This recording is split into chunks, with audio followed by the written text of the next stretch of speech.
What would you do if your child promised to call you every single day during a cross-country adventure and then suddenly, complete silence? But before we begin, please hit the like button and let me know where in the world you're watching from today. It's always fascinating seeing who's joining us from around the world. Picture this.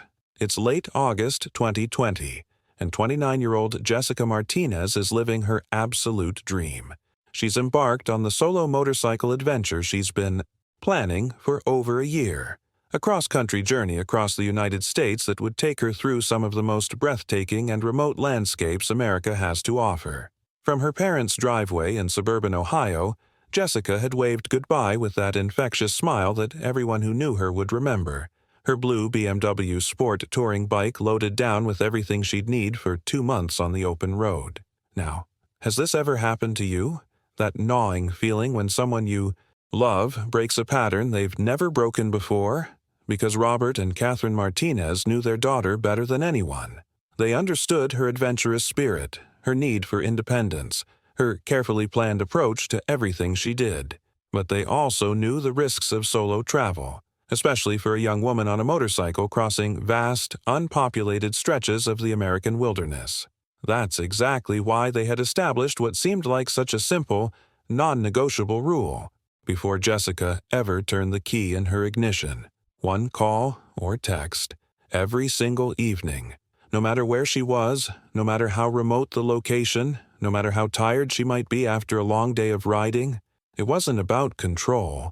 It was about love, about peace of mind, about knowing that their daughter was safe as she pursued her dreams across thousands of miles of unfamiliar territory. For the first few days of her journey, everything went exactly according to plan. Jessica's daily check-ins came like clockwork, filled with excitement about the incredible landscapes she was discovering, the friendly people she was meeting, the absolute freedom of the open road. Her social media buzzed with stunning photographs of mountain vistas and endless highways stretching toward the horizon. The Martinez family could feel her joy radiating through every message, every photo, every brief phone call that connected their quiet Ohio home to wherever their daughter happened to be camping. That night, but then, in what would become the defining moment that changed everything, that reliable pattern suddenly shattered. August 25th came and went with no call, no text, no social media update, nothing. What you're about to discover might surprise you, because this wasn't just a case of poor cell service in a remote area. This was the beginning of a mystery that would consume the Martinez family and law enforcement agencies across multiple states for years to come.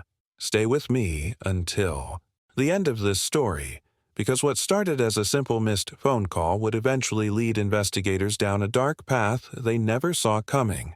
The silence that began on that August evening wasn't just unusual. It was the first domino to fall in a case that would challenge everything investigators thought they knew about missing persons, about the vast American wilderness, and about how far someone might go to hide the truth. The mountains that Jessica had found so beautiful, so inspiring. In her final photographs were about to become the backdrop for one of the most puzzling disappearances in recent memory. And somewhere out there, in the endless expanse of peaks and valleys that had captured her adventurous heart, the answers to what really happened to Jessica Martinez were waiting to be discovered. When that first evening of silence arrived, Catherine Martinez found herself staring at her phone, willing it to ring. It was August 25th, and for the first time since Jessica had left Ohio, their home felt strangely hollow without that familiar evening call. But here's the thing about parental instincts versus rational thinking. Sometimes our minds try to protect us from the truth our hearts already know. Catherine's first instinct was to rationalize what was happening. After all, Jessica was riding through Montana's Rocky Mountain region, some of the most remote and rugged territory in the entire country. Cell towers were few and far between in those vast wilderness areas, scattered across landscapes so immense that even experienced locals could lose signal for hours at a time. It made perfect sense that Jessica had simply found herself in one of those notorious dead zones, probably camping beside some pristine mountain lake with no way to reach the outside world. Robert agreed with his wife's reasoning, though something deeper was already stirring within him. that uncomfortable transformation from concern to genuine worry that every parent recognizes. They told themselves that Jessica was probably frustrated by the lack of signal, that she'd call first thing in the morning once she reached higher ground or found a town with better coverage. But the second day brought a completely different kind of anxiety, the kind that settles into your bones and refuses to leave. When Catherine tried calling Jessica's number, it went straight to voicemail, that cold, impersonal greeting that felt like a wall between them and their daughter. Text messages sat in that digital limbo, marked as undelivered, trapped somewhere in the vast emptiness between their Ohio home and Jessica's unknown location. What struck Catherine as particularly unsettling was Jessica's social media silence. Her daughter had been documenting every aspect of this journey, sharing the breathtaking landscapes and hidden gems she discovered along the way.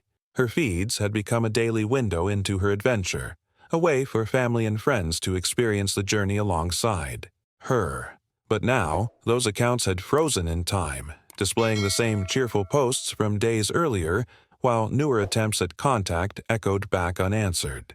The impact of this digital silence was profound. In our connected world, when someone simply vanishes from all forms of communication simultaneously, it creates a void that's almost tangible. Every refresh of Jessica's social media pages yielded the same static result. Every attempt to reach her phone met the same automated response. The technology that usually brought them closer now felt like a cruel reminder of the growing distance between them and the truth. Behind the scenes of their increasingly desperate attempts to make contact, a darker realization was beginning to form. This wasn't about poor cell service anymore. Jessica was too experienced, too careful, too aware of her family's concerns to simply disappear without explanation. The mindset shift from rational concern to genuine alarm happened gradually, then all at once, as the Martinez family began to understand that something fundamental had changed in their daughter's carefully planned journey. By the third morning, something profound had shifted in the Martinez household. Catherine found herself trapped in a cycle of digital desperation that felt both compulsive and futile. Every few minutes, she would refresh Jessica's Instagram feed, her Facebook page, her Twitter account, hoping against hope that somehow a new post would appear, that her daughter's digital presence would suddenly spring back to life. The constant refreshing became almost ritualistic, a desperate attempt to maintain some connection to Jessica's journey when all other forms of contact had failed. What made this behavior even more heartbreaking was the stark contrast between Jessica's vibrant online presence during the first days of her trip and the complete digital void that had now consumed her accounts. Her feeds had been alive with stunning mountain vistas, quirky roadside diners, and those spontaneous selfies that captured the pure joy of discovery. Now, those same images felt frozen in time, like digital tombstones marking the last moments of normalcy. The impact on the family dynamic was immediate and devastating. Conversations in their normally peaceful home became strained, clipped, filled with the weight of unspoken fears. Robert would start to say something reassuring, then trail off mid-sentence as the hollowness of rational explanations became impossible to ignore. Catherine's responses grew shorter, more distracted, as if speaking too much about their situation might somehow make it more real. Behind the scenes of their carefully maintained composure, both parents were undergoing a fundamental transformation in their understanding of the situation. The mindset shift from concern to alarm wasn't gradual. It hit them like a wall on that third morning, August 27th. This was when the silence stopped being an anomaly and became what could only be described as a deafening emergency signal. You see, this revelation carried such weight because of who Jessica was as a person. She wasn't some inexperienced young woman who had impulsively decided to take on the open road. Jessica was a seasoned rider who had spent years exploring the back roads of the East Coast, someone who understood the inherent risks of solo travel and had developed a deep respect for safety protocols. She knew how dangerous it could be to venture into remote areas without proper communication strategies. More importantly, Jessica understood the psychological impact her silence would have on her family. She was acutely aware of her parents' natural worries about her solo adventure, And she had made that daily communication promise not just to ease their concerns, but because she genuinely cared about their peace of mind. For someone with her character and experience to simply vanish from all forms of contact was not just unusual, it was completely incompatible with everything they knew about their daughter. The hidden truth that was beginning to emerge wasn't just about Jessica's physical whereabouts. It was about the growing realization that something had fundamentally interrupted her journey, something significant enough to prevent an experienced, responsible, caring daughter from maintaining the one simple commitment that meant everything to her worried parents. What made Jessica's disappearance even more unsettling was the stark contradiction between her established character and the situation unfolding before her family's eyes. This wasn't someone who took unnecessary risks or made impulsive decisions that could jeopardize her safety. Jessica had built a reputation over years of riding as someone who never confused independence with dangerous recklessness. Her approach to solo travel was methodical, almost scientific in its attention to detail and safety protocols. The transformation from adventurous daughter to missing person felt particularly jarring because Jessica had always maintained that delicate balance between pursuing her dreams and being responsible about the inherent risks. She researched her routes meticulously, checked weather conditions obsessively, and always carried backup communication devices. Her solo trip wasn't some spontaneous rebellion against parental concern. It was meant to be a celebration of her freedom and adventurous spirit, executed with the kind of careful planning that had always defined her character. This careful planning made the final message from Jessica even more significant and, frankly, more haunting. The last contact her family received was a joyful selfie sent directly to Catherine's phone, an image that would become both a treasured memory and a source of endless torment. In the photograph, Jessica's radiant smile seemed to fill the entire frame, her eyes crinkling with genuine happiness against the backdrop of an absolutely breathtaking mountain landscape that looked almost too beautiful to be real. The details of that final image became permanently etched in her family's memory. Jessica was wearing her signature red and black armored motorcycle jacket, the one she'd saved up for months to buy because it offered the perfect combination of style and protection. Standing beside her was her pride and joy, that blue BMW Sport touring motorcycle she'd nicknamed Freedom, loaded down with black waterproof camping gear that represented everything she needed to live on the road for 2 months. Behind her stretched a panorama of jagged, snow-dusted peaks rising above what appeared to be a high-altitude lake whose water was the most incredible shade of turquoise either of her parents had ever seen. The accompanying text message was short but filled with the kind of infectious enthusiasm that captured Jessica's essence perfectly. Made it to the top of the world. Unbelievable. Love you. At the time Catherine received it, that message felt like a gift, a perfect distillation of her daughter's adventurous spirit and a reassurance that she was experiencing exactly the kind of journey she had dreamed about. But now, in the context of the deafening silence that followed, those same words carried a completely different weight. The message had transformed from a celebration into what felt like a digital ghost, the last footprint of a vibrant young woman who had simply vanished into the vast American wilderness. The hidden truth behind that final joyful image was beginning to reveal itself not through what it showed, but through what came after, or rather, what didn't come after. This snapshot of pure happiness had become a frozen moment in time, marking the boundary between Jessica's documented journey and the terrifying unknown that lay beyond. The transformation of that final photograph from a source of joy to something genuinely haunting represents one of the most profound psychological shifts a family can experience. What had once been a stunning image of their daughter at the absolute peak of her happiness, standing beside that pristine mountain lake with its crystal-clear turquoise water and snow-capped peaks stretching endlessly into the distance, had become something far more ominous. Those words, "made it to the top of the world," "unbelievable," "love you," now carried a weight that felt almost unbearable. The impact of this transformation wasn't just emotional, it was deeply practical. That beautiful landscape, which Jessica had captured with such obvious joy, had become the only tangible clue to her whereabouts. Every detail in that photograph, The angle of the peaks, the distinctive shape of the lake, the specific way the light hit the water, had transformed from vacation memories into crucial evidence that might determine whether they would ever see their daughter again.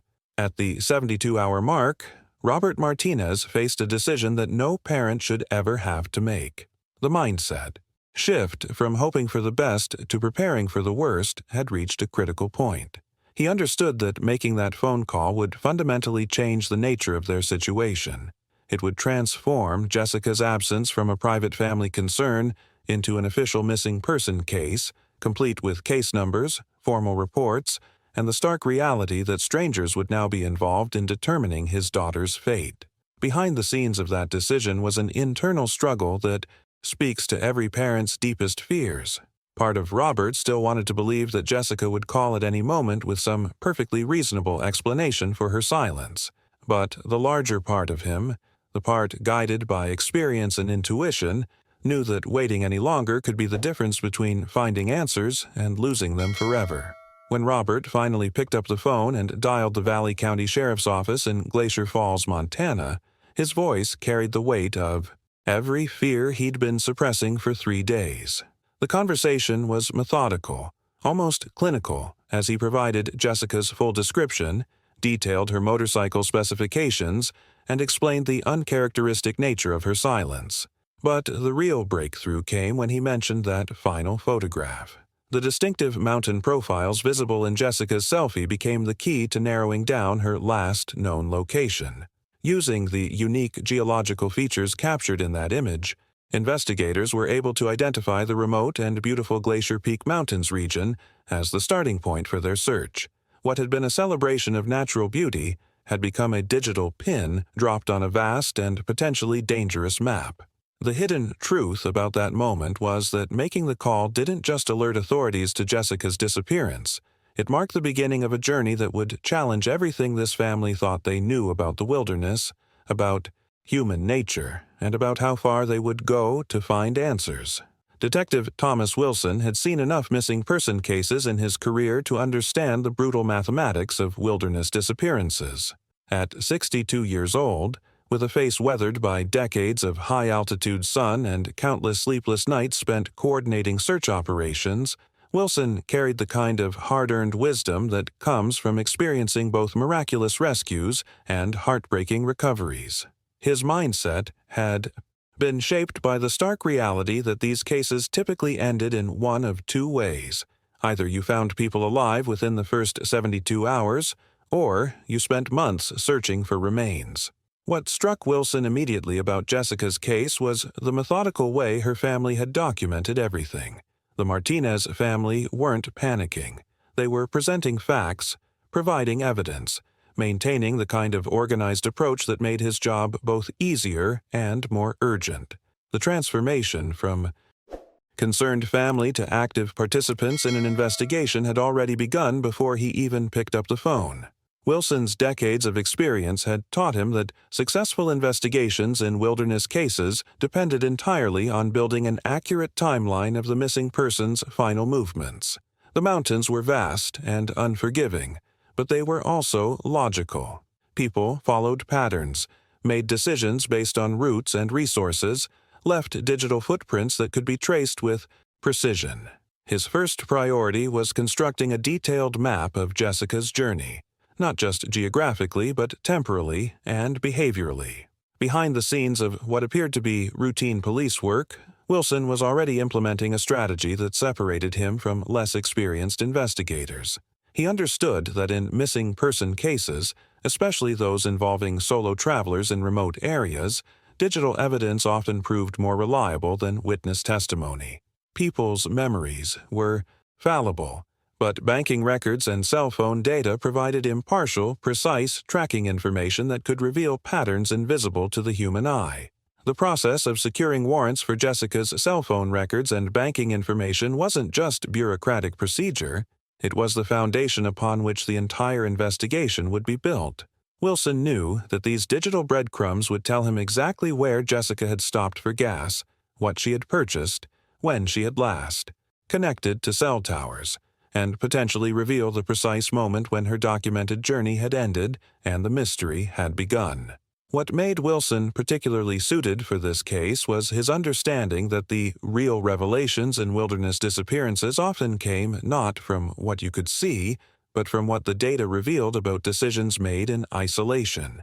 Every transaction, every phone ping, every digital interaction created a trail that could be followed with scientific precision, even when the physical evidence had been swallowed by hundreds of square miles of unforgiving terrain. The hidden truth that Wilson was beginning to uncover wasn't just about Jessica's whereabouts. It was about the fundamental difference between how families experience these disappearances and how investigators must approach them. While the Martinez family was consumed by emotion and hope, Wilson was systematically building a framework of facts that would either lead to answers or eliminate possibilities with cold, methodical precision. When Wilson's first pieces of digital evidence arrived, they painted a picture that was both reassuring and deeply unsettling. Jessica's banking records revealed exactly what you'd expect from a methodical traveler making her way across the country. There was a clear, logical pattern of gas station stops and small grocery purchases that traced her westward journey with almost scientific precision. Each transaction told a story of careful planning. She wasn't splurging on expensive restaurants or making impulsive purchases, but rather maintaining the disciplined approach to budget travel that had characterized her entire planning process. But it was the final transaction that transformed Wilson's understanding of the timeline completely. At exactly 10:15 a.m. on August 24th, Jessica had made a $17.43 purchase at a remote gas station on the outskirts of Glacier Falls, Montana. This wasn't just any gas station. It was one of those lonely outposts that served as the last point of civilization before travelers ventured into the truly wild sections of the Glacier Peak Mountains. The amount suggested she had filled her tank and perhaps grabbed some snacks, exactly what you'd expect from someone preparing for a day of riding through remote terrain. The revelation hidden within this seemingly routine transaction was the timing. Jessica had been in Glacier Falls that morning, alive and following her planned route, making practical decisions about fuel and supplies. This meant her disappearance had occurred sometime after 10:15 a.m. on August 24th, dramatically narrowing the window during which something had gone wrong. The cell phone data provided even more crucial insights into Jessica's final documented hours. The records confirmed that her last successful communication, that joyful mountain selfie, had been sent on the afternoon of August 24th, several hours after her gas station purchase. This created a clear sequence of events: gas station in the morning, mountain lake photograph in the afternoon, and then silence. But the most significant piece of evidence was the final passive signal ping from Jessica's device. This wasn't a call or text she had actively made, but rather an automated connection that occurred when her phone briefly connected to a cell tower at Whitefish Pass in the early evening of August 24th. What made this ping so crucial was its location. Whitefish Pass was a high-altitude crossing deep in the wilderness, accessible only by narrow mountain roads that wound through some of the most challenging terrain in the region. The impact of this discovery was profound. Wilson now had concrete evidence that Jessica had traveled from the gas station in Glacier Falls into the heart of the mountains, reaching Whitefish Pass by early evening. The signal coverage in that area was minimal, which explained why the ping was so brief and why no subsequent signals had been detected. She had ventured into a communication dead zone from which she had never emerged. When Wilson pulled up the topographical map and drew a wide cone radiating from that cell tower at Whitefish Pass, the sheer scope of what they were facing became immediately clear.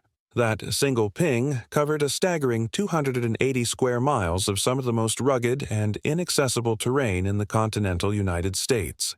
We're talking about an area where a bright blue motorcycle could disappear as completely as if it had been swallowed by the earth itself.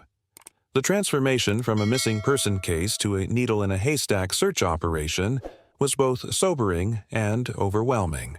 Jessica could have been anywhere within that vast wedge of wilderness, along the Mountain Loop Scenic Highway with its treacherous switchbacks, down any number of unmarked Forest Service roads that appeared on maps but were barely more than deer trails in reality, or hidden beneath dense canopies of pine and aspen trees that would make her completely invisible from aerial searches.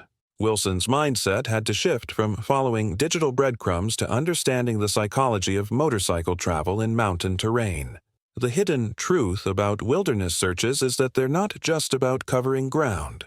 They're about thinking like the missing person, understanding the decisions they might have made, the routes they might have chosen, the challenges they might have encountered, the most probable scenario, and the one that guided the initial investigation strategy was also the most heartbreaking, a tragic accident on unfamiliar mountain terrain. The revelation that drove this theory was Jessica's riding background. While she was an experienced motorcyclist on East Coast roads, the mountain loop represented a completely different kind of challenge. These weren't the rolling hills and predictable curves she was accustomed to. These were sharp, unpaved switchbacks that could catch even experienced local riders off guard. Behind the scenes of every mountain rescue operation is the brutal understanding that a single moment of misjudgment can have catastrophic consequences. A patch of loose gravel on a steep switchback, a moment's distraction while taking in the stunning scenery, an unexpected wildlife encounter, any of these could send a motorcycle and its rider tumbling over an embankment into terrain so remote that it might never be found. What made this scenario particularly plausible was the terrain itself. The Glacier Peak Mountains region was notorious for its steep drop-offs, many of them hidden by dense vegetation that could completely conceal a crash site from passing motorists or even low-flying aircraft. The impact of a motorcycle accident in this environment wouldn't just be the initial crash, it would be the complete isolation from any possibility of rescue or discovery. The journey from that final cell tower ping to a potential accident site could have taken countless different paths, each one leading deeper into wilderness that seemed designed to hide secrets. Wilson understood that if Jessica had indeed crashed somewhere in that 280-square-mile search area, finding her would require not just luck, but a systematic approach that could cover an almost impossible amount of dangerous terrain. The transformation from a localized missing person case to a full-scale search and rescue operation happened with the kind of military precision that Wilson had developed over decades of mountain rescues. The Valley County Sheriff's Office immediately coordinated with the Civil Air Patrol, mobilizing resources that would turn the vast Glacier Peak wilderness into a systematically searched grid.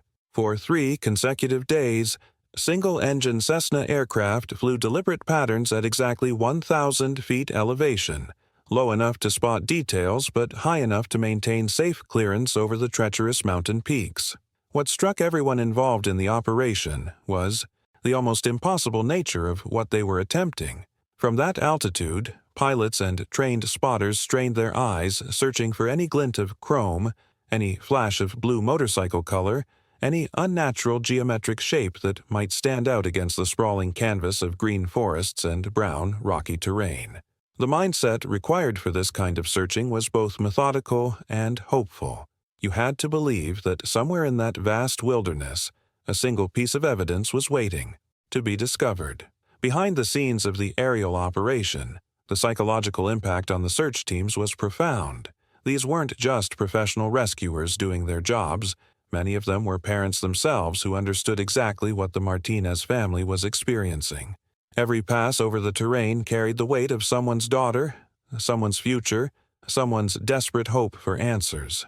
Simultaneously, ground search teams were implementing their own systematic approach to the impossible task. Deputies in heavy-duty 4x4 vehicles methodically drove every accessible road in the search area, moving slowly through the Mountain Loop Scenic Highway and its network of connecting routes. The journey along these roads was both beautiful and haunting. Every scenic overlook and pull-off that would normally offer breathtaking photo opportunities had been transformed into potential observation posts for tragedy. The revelation about ground searching in mountain terrain is that it's as much about understanding what you can't see as what you can see. At every stopping point, deputies would emerge from their vehicles with high-powered binoculars, scanning the steep drop-offs and valley floors hundreds of feet below. They were looking for broken guardrails, skid marks in the dirt, snapped tree branches, or any other sign that a vehicle had left the roadway and plunged into the abyss. What made this search particularly challenging was the deceptive nature of mountain landscapes. From the road, many areas appeared easily visible and accessible, but the reality was that countless hidden ravines, dense forest groves, and rocky outcroppings created blind spots where a motorcycle could remain concealed indefinitely. The terrain seemed to actively resist their efforts, offering endless places where evidence could be hidden just out of sight. The hidden truth about these massive search operations is that they're as much psychological endurance tests as they are physical challenges.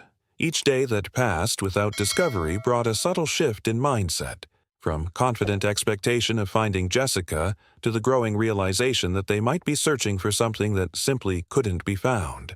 The psychological impact of searching terrain that seemed designed to hide secrets became evident as the days wore on. What the search teams were confronting wasn't just challenging geography. It was a landscape that appeared to actively work against human efforts to uncover truth. The chaotic jumble of peaks and valleys created a three-dimensional maze where depth perception became unreliable and distance measurements lost all meaning. Densely forested areas that looked navigable from aerial views turned out to be impenetrable tangles of fallen logs and undergrowth that could conceal a motorcycle just yards away from searchers. The revelation about mountain terrain that most people don't understand is how deceptive the scale can be. What appears to be a small grove of trees from 1,000 feet up might actually be a dense forest covering dozens of acres. Rocky scree fields that look uniform from a distance are actually complex networks of boulders, crevices, and hidden depressions, where a bright blue motorcycle could be completely swallowed by shadows and natural camouflage. Behind the scenes of the search operation, a gradual transformation was taking place in the mindset of everyone involved.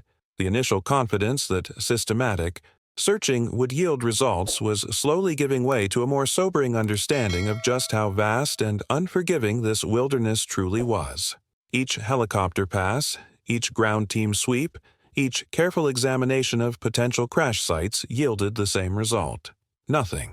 After 4 full days of intensive searching involving dozens of personnel, sophisticated aircraft, and systematic coverage of the most likely areas, the truth was becoming undeniable. No trace of Jessica or her motorcycle had been discovered. Not a single piece of debris, not a skid mark, not even a tire track that couldn't be accounted for. The complete absence of physical evidence was almost more unsettling than finding wreckage would have been, because it meant that Jessica had vanished as completely as if she had never entered the mountains at all.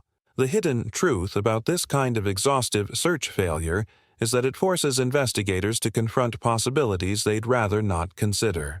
When professional search teams using proven methodologies find absolutely nothing in areas where logic suggests evidence should exist, it creates a fundamental challenge to the working theory of the case.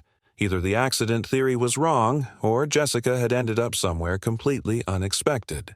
Wilson found himself staring at maps that had been marked and remarked with search patterns, flight paths, and coverage areas, trying to reconcile the thorough nature of their efforts with the complete absence of results. The vast wilderness that had once thrilled Jessica with its beauty now seemed to mock their efforts, keeping its secrets locked away in the immense and indifferent landscape that stretched endlessly in every direction. The impact on the search teams was profound. These were experienced professionals who understood mountain rescues, who had successfully located crashed aircraft and missing hikers in similarly challenging terrain. The fact that they had found absolutely nothing wasn't just frustrating. It was genuinely puzzling. When the mountains refused to give up their secrets, Wilson made a crucial strategic decision that would prove to be the breakthrough the investigation desperately needed. The transformation from searching landscape to investigating people represented a fundamental shift in methodology, one that acknowledged a simple truth. If the wilderness wasn't revealing Jessica's fate, perhaps the human element of her journey would provide the answers they were seeking. Wilson's new approach was methodical and deeply personal. He spent hours creating freshly printed flyers that featured not just Jessica's radiant smile from that final selfie, but also clear, detailed photographs of her distinctive blue BMW motorcycle. These weren't just missing person posters, They were conversation starters, memory triggers designed to help people recall even brief encounters with a young woman whose energy and enthusiasm would have made an impression on anyone she met. The journey from business to business along Jessica's documented route became an exercise in human psychology. Wilson understood that people often remembered interactions differently than digital records suggested. A brief gas station stop might have involved a longer conversation. A routine meal at a diner might have included details about travel plans. A one-night stay at a remote lodge might have revealed concerns or observations that Jessica had shared with sympathetic strangers. Behind the scenes of this new investigative approach was Wilson's understanding that solo travelers, especially young women on motorcycles, often made stronger impressions on people than they realized. Jessica's combination of adventurous spirit and obvious competence would have stood out in the small mountain communities where such travelers were memorable enough to become topics of local conversation. The breakthrough came at a rustic motel just outside Glacier Falls, one of those family-owned establishments that served as waypoints for travelers seeking authenticity over corporate convenience. When Wilson showed Jessica's photograph to the owner, a weathered man named Frank, who had been running the place for over 2 decades, the recognition was immediate and unmistakable. Frank didn't just remember Jessica, he vividly recalled her bright energy and infectious enthusiasm during her one-night stay at his establishment. What made his recollection particularly valuable was the level of detail he could provide. Frank remembered how Jessica had spent time in the motel lobby, her natural curiosity leading her to ask questions about local routes, hidden gems, and the best ways to experience the mountain scenery safely. The hidden truth about Frank's memory was that Jessica had made the kind of impression that lingers. In a business where most guests were forgettable faces passing through for a few hours, Jessica's genuine interest in the area and her obvious passion for the journey had created a connection that Frank found memorable even weeks later. The impact of finding this witness went beyond simple confirmation of Jessica's presence in the area. Frank's detailed recollection suggested that Jessica had been engaged, planning, thinking ahead, exactly the kind of behavior that made her subsequent disappearance even more puzzling and concerning. Just as Wilson was preparing to leave Frank's motel, the conversation took a turn that would fundamentally alter the entire investigation. Frank hesitated for a moment, then mentioned something else that Jessica had shared during their lobby conversation. She had recounted a strange encounter at the gas station in town earlier that day, describing it with the kind of nervous laughter that people use when they're trying to downplay something that has genuinely unsettled them. The transformation in Wilson's attention was immediate. Frank explained that Jessica had brushed off the incident as more weird than threatening, but it had clearly made enough of an impression on her that she felt compelled to mention it to a stranger. This wasn't just casual conversation. It was the kind of detail that someone shares when they're processing an experience that didn't feel quite right. Behind the scenes of what appeared to be a routine gas station stop, something had occurred that shifted Jessica's mindset from carefree adventure to subtle caution. Frank recalled how Jessica had described a man who had approached her while she was fueling her motorcycle, someone whose behavior had crossed the line from casual interest into something that made her uncomfortable. The revelation about this encounter introduced an entirely new dimension to the investigation. The man hadn't just been admiring Jessica's motorcycle from a distance. He had been unusually persistent and pointed in his questioning. He wanted to know her destination, whether she was traveling alone, and had made several comments about how valuable and expensive her motorcycle appeared to be. These weren't the kinds of questions that fellow motorcycle enthusiasts typically asked, and they certainly weren't appropriate inquiries to make of a solo female traveler. What made this encounter particularly significant was the psychological impact it had clearly had on Jessica. Despite her attempts to downplay the interaction, the fact that she had mentioned it to Frank suggested that her instincts had been triggered. Solo travelers, especially women, develop finely tuned awareness of situations and people that don't feel right. Jessica's decision to share this story indicated that something about the man's behavior had registered as genuinely concerning. The hidden truth about predatory behavior is that it often begins with seemingly innocent questions designed to gather information about potential victims. Questions about travel plans, companionship, and valuable possessions aren't casual conversation. They're reconnaissance. The man's focus on Jessica's expensive motorcycle suggested he understood its worth and was potentially assessing both opportunity and risk. Wilson's investigative mindset underwent a complete transformation as he absorbed this information. The accident theory that had dominated the search efforts for days was suddenly competing with a much darker possibility. If someone had targeted Jessica specifically because of her vulnerability as a solo traveler or her valuable motorcycle, then the search parameters needed to expand beyond the wilderness where an accident might have occurred. Wilson's response to Frank's revelation was immediate and decisive. Within minutes of leaving the motel, he was driving straight to the gas station where Jessica had experienced that unsettling encounter. The transformation from searching for accident evidence to hunting for human predators required a completely different investigative mindset, one that Wilson had unfortunately developed through years of dealing with cases where vulnerable travelers had encountered dangerous individuals. The gas station manager was cooperative and understanding when Wilson explained the situation. Together, they accessed the security camera system and began reviewing footage from the afternoon of August 24th. The image quality was grainy and the camera angle was wide, but what they discovered was unmistakable and deeply disturbing.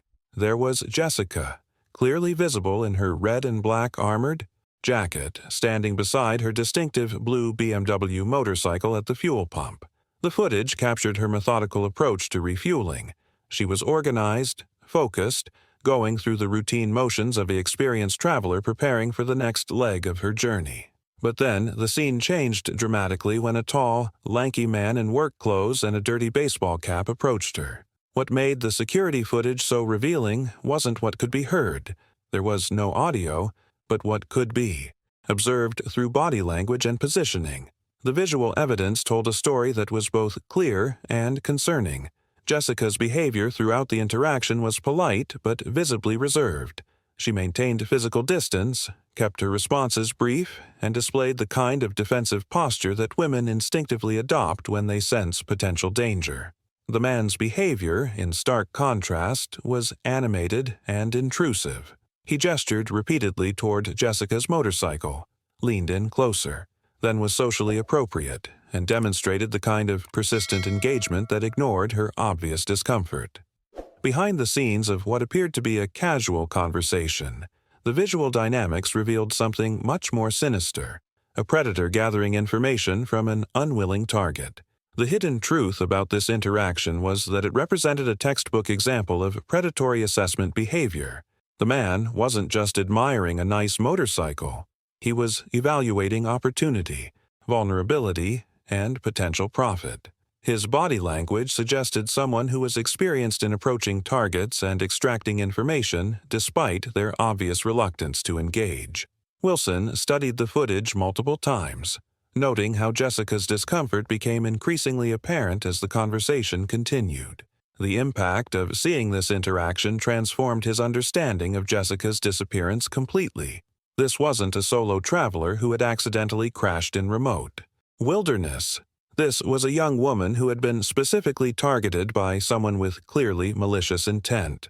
The revelation that there was visual evidence of Jessica's final documented human interaction and that this interaction had been threatening rather than benign meant the entire investigation needed to pivot toward identifying this individual and determining whether he had followed Jessica from the gas station. The breakthrough came faster than Wilson had dared to hope, when he showed a still frame from the security footage to a local deputy who had been assisting with the search efforts. The recognition was immediate and definitive.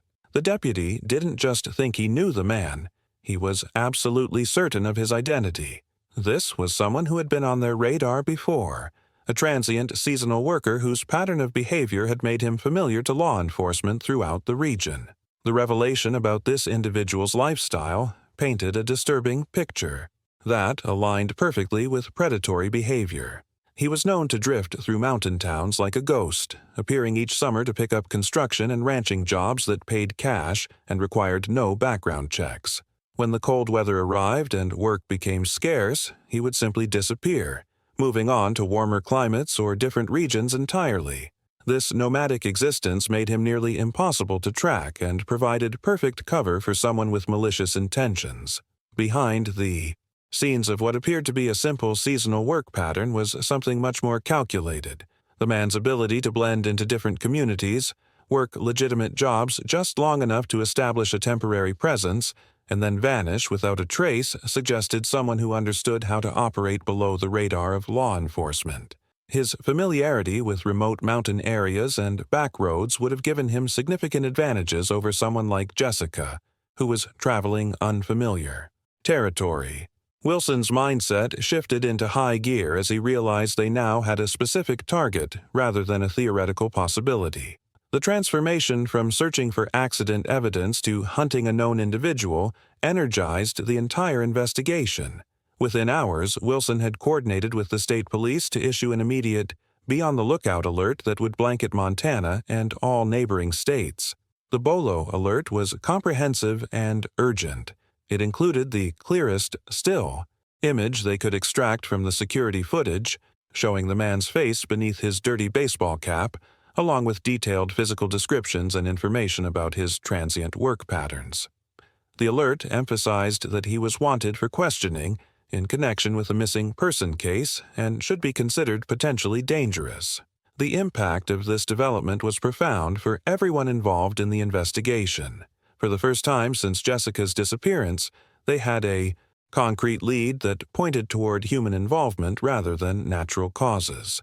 The hidden truth about this breakthrough was that it represented both hope and terror. Hope that they might finally get answers, but terror about what those answers might reveal about Jessica's fate. What made this bolo particularly effective was the network of law enforcement agencies that covered the seasonal worker circuit. Small-town sheriffs, highway patrol officers, and border agents all knew the patterns of transient workers and the communities where they typically surfaced. If this man was still operating his usual seasonal routine, someone would spot him. The manhunt that had consumed law enforcement resources across multiple states finally yielded results 2 weeks later, but not the kind of breakthrough Wilson had been desperately hoping for.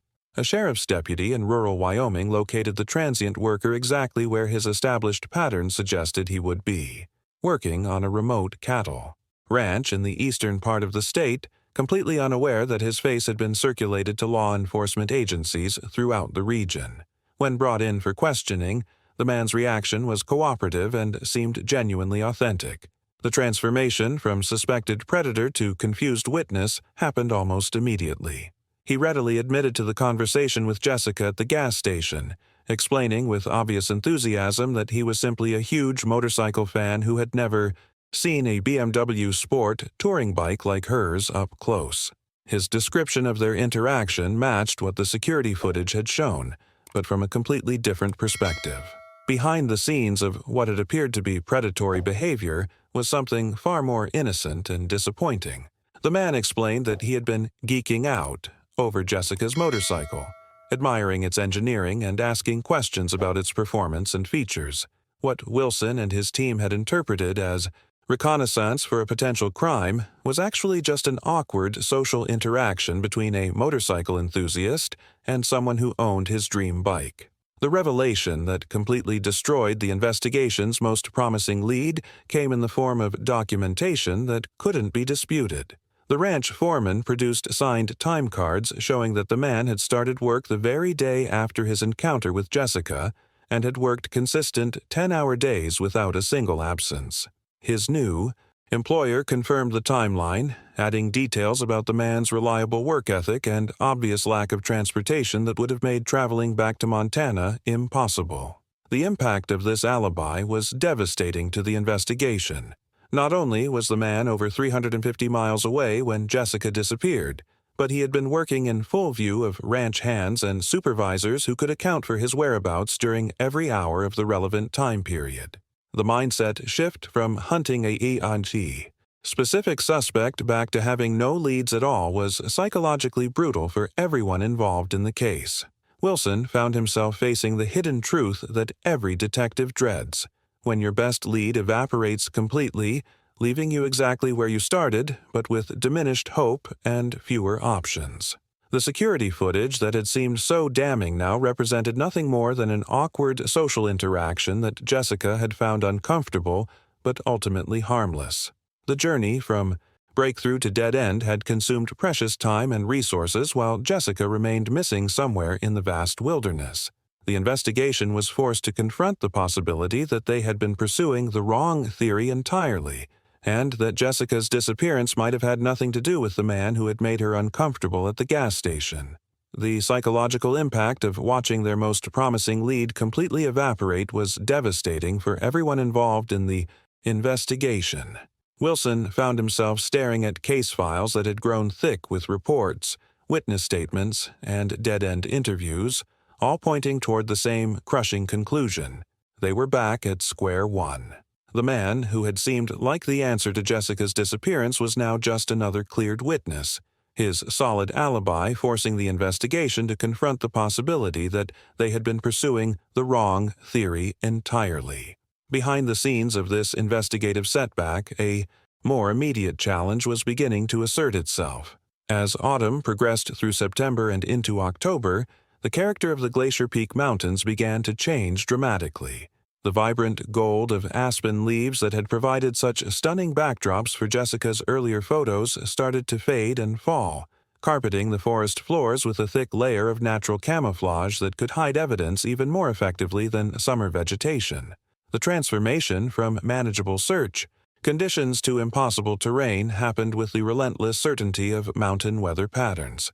A chill crept into the high-altitude air, and the peaks that had been merely dusted with snow during the summer search efforts now wore thick white caps that extended further down the mountainsides each day.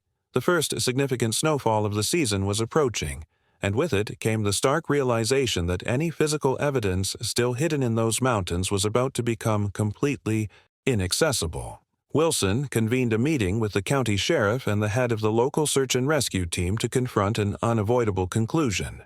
Heavy snowfall was beginning to blanket the high country search areas, creating conditions that would make comprehensive ground searching not just difficult, but genuinely dangerous for the teams involved. Any remaining physical evidence, skid marks from a potential crash, scattered belongings, or even Jessica's motorcycle itself, was now being entombed under feet of snow that wouldn't begin to melt until the following spring. The decision to officially suspend the active search operation was pragmatic but heartbreaking. The mountain wilderness that had already proven resistant to their efforts was now becoming completely impenetrable. The vast landscape that had once thrilled Jessica with its beauty was transforming into a frozen vault that would keep its secrets locked away for months. The hidden truth about winter suspensions in mountain rescue cases is that they represent more than just seasonal delays. They're acknowledgments that time, the most crucial factor in missing person investigations, has essentially stopped.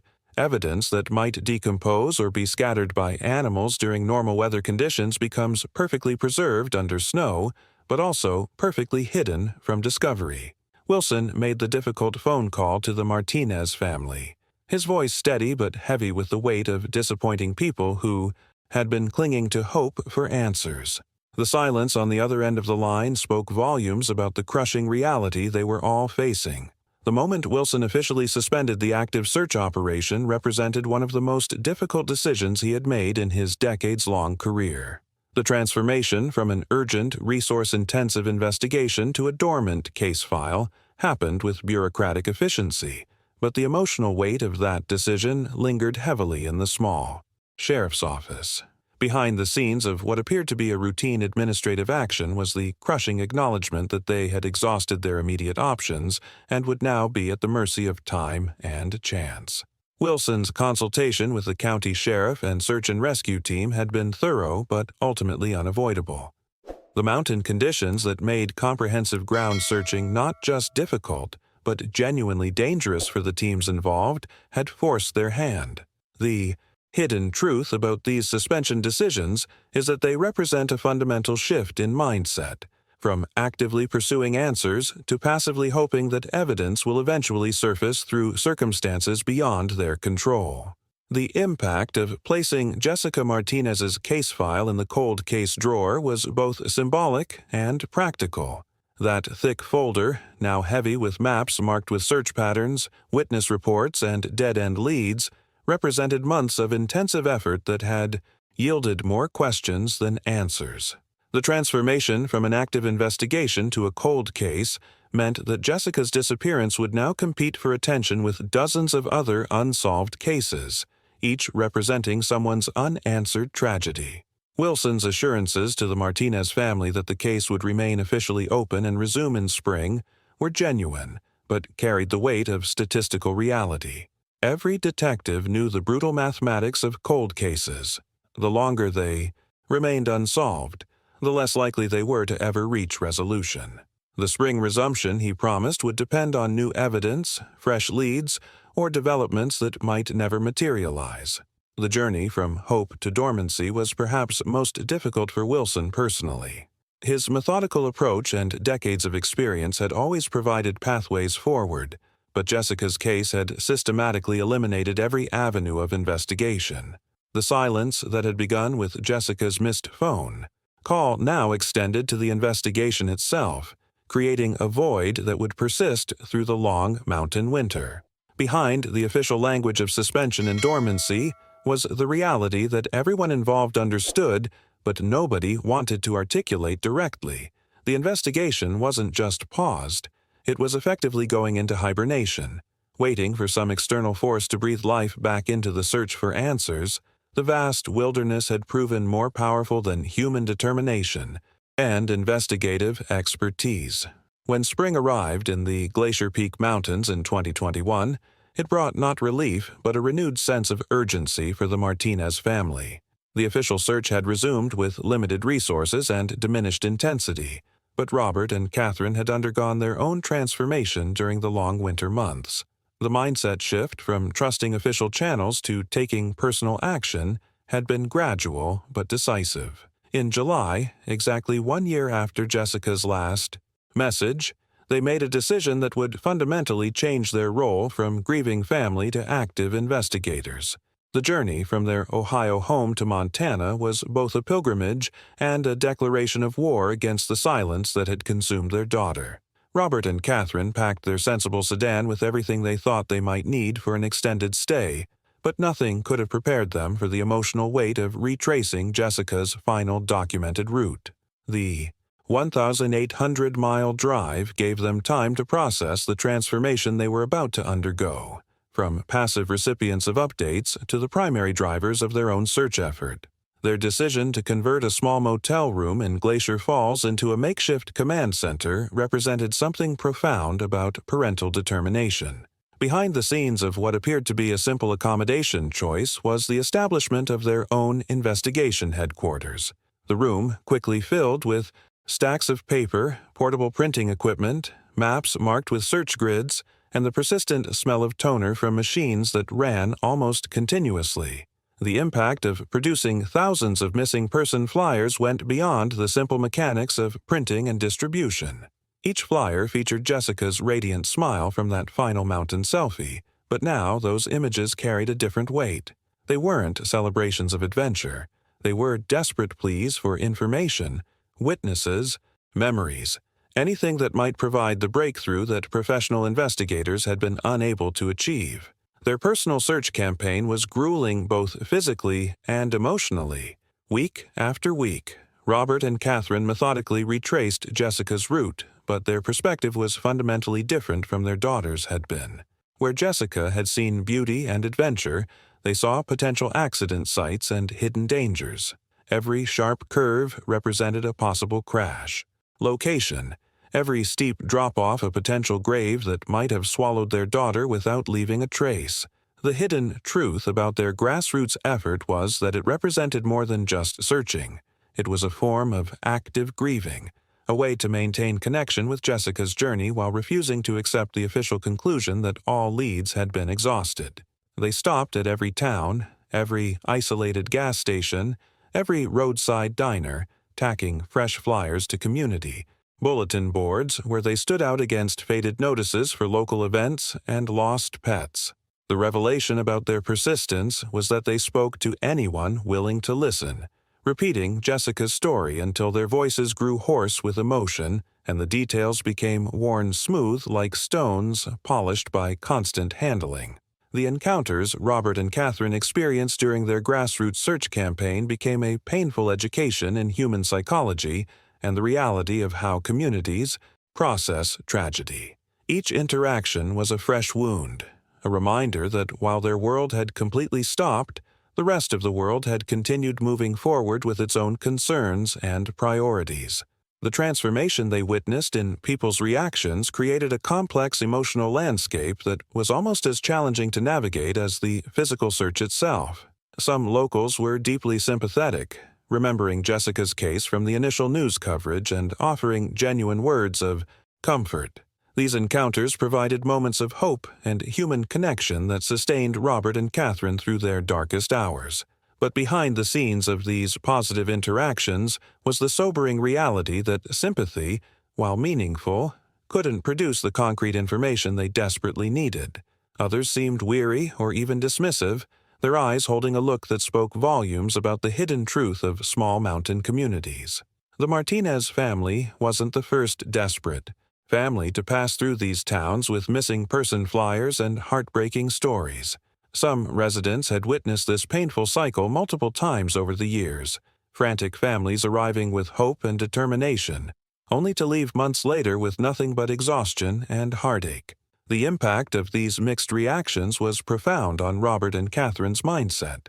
Each dismissive response felt like a door closing on their daughter's memory, while each sympathetic encounter renewed their determination to continue, despite the mounting evidence that their personal search might be just as fruitless as the official investigation had been.